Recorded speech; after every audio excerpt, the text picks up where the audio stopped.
The rematch between Usyk and Fury felt much more competitive throughout every round. Neither fighter had a round as dominant as their best from the first encounter, with each round being closely contested. However, the key difference remained Usyk's superior conditioning and his ability to apply consistent pressure, which made the difference in the second half of the fight. While Fury used his size better this time, the extra weight didn't allow him to hurt Usyk, and in the end, Usyk's superior stamina took over. He was more consistent and effective in the latter stages.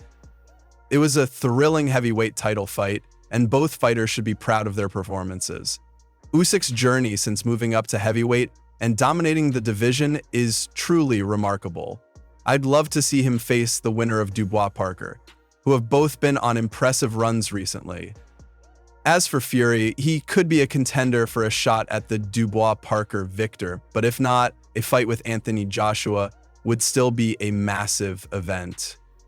Congratulations to Alexander Usyk, and best of luck to both him and Fury in the future. No matter what happens next, I'll definitely be watching. The Usyk-Fury title fight was brought to you by DAZN. If you're not subscribed to DAZN, I'll left a link in the description for you to sign up. What did you think of the rematch? Share your thoughts in the comments below. Thanks for watching and have a wonderful night. When discussing the top pound-for-pound boxers in the world today, it's easy to pinpoint the elite group, often referred to as the mighty trio of two-division undisputed champions in the modern four-belt era. First, there's Alexander Usyk, who achieved undisputed status in both cruiserweight and heavyweight. Next, you have Terence "Bud" Crawford, a four-division world champion who became undisputed at both 140 pounds and welterweight. Finally, there's Naoya the Monster Inoue, another four-division world champion who is undisputed at both bantamweight and junior featherweight. These three undoubtedly represent the pinnacle of boxing, for most fans, myself included. While the order in which they're ranked may be debatable, the consensus is clear. Usyk, Crawford, and Inoue are widely considered the best boxers in the world today. At light heavyweight, there's Artur Beterbiev, the undefeated and undisputed champion who recently claimed his title by defeating Dmitry Bivol. Although many believed Bivol deserved the win, I personally thought Beterbiev narrowly edged it. A rematch seems likely, and both Beterbiev and Bivol are major contenders in any conversation about the top pound-for-pound boxers today. Of course, we can't overlook Canelo Alvarez.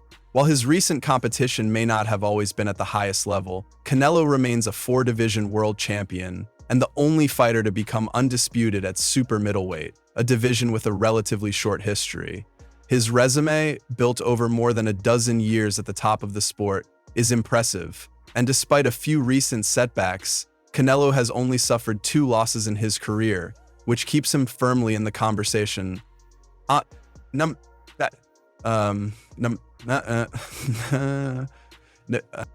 Also, there's Jesse "Bam" Rodriguez. Just this past weekend, Bam delivered a brilliant third-round stoppage win over Pedro Guevara, thanks to a devastating uppercut. Rodriguez, a two-division world champion, was previously a unified champion at flyweight and now holds the WBC and lineal junior bantamweight titles. With a perfect 21-year-old record, including 14 knockouts, and at just 24 years old, Bam has enormous potential, and I proudly hope that at one point he'll issue an actual main white and gold glove weight ban. When considering the other top boxers, many of whom are in their 30s or nearing 40, Usyk is turning 38 in January, Crawford is 37, Inoue is 31, Beterbiev will be 40 soon, Bivol turns 34 with an already lengthy career. Bam is in a prime position to dominate in the years ahead and potentially secure a spot among the greatest. Stirring on this year, you can't find a better place to be. You know, the future of the pound-for-pound rankings could very well belong to a new generation of fighters. Among the rising stars are Tank Davis, who is 30, Teofimo Lopez at 27, and Devin Haney, who will turn 26 next week. Also in the mix is Junto Nakatani, who will celebrate his 27th birthday in January. Nakatani, a three-division world champion, has titles at flyweight, junior bantamweight, and 115, and currently holds the WBC bantamweight title. Given their current weight classes, it's entirely possible that Nakatani and Bamrodriguez could face off in the future, as they are only separated by 3 pounds. Inoue, currently at bantamweight, sits just a few pounds above them. While it's uncertain whether Bam and Inoue will meet, as Bam likely has more to accomplish at 115 before moving up, a potential fight down the road is still within the realm of possibility. At just 24 years old, Bam stands as the youngest of today's top P4P boxers. He's already establishing himself as a rising star, with 2 other potential P4P greats, Nakatani and Inoue, near his weight class, both of whom are relatively young. This gives Bam an exciting combination of youth, experience, and possible future superstars. So to people, okay, so they have like older talking heads in there who I don't know. Bam Jr., Nakatani, and Inoue. His resume is already impressive, with key wins over established fighters like Carlos Cuadras, Sonny Edwards, Juan Francisco Estrada, and more recently, Pedro Guevara. In fact, Bam is the only fighter to have ever stopped his last 3 opponents, a testament to his power and skill. I'm calling you shit. The biggest criticism of Bam so far is that his most notable victories against Estrada, Cuadras, and Sorungvisai came against older fighters, and Bam held a significant youth advantage over them.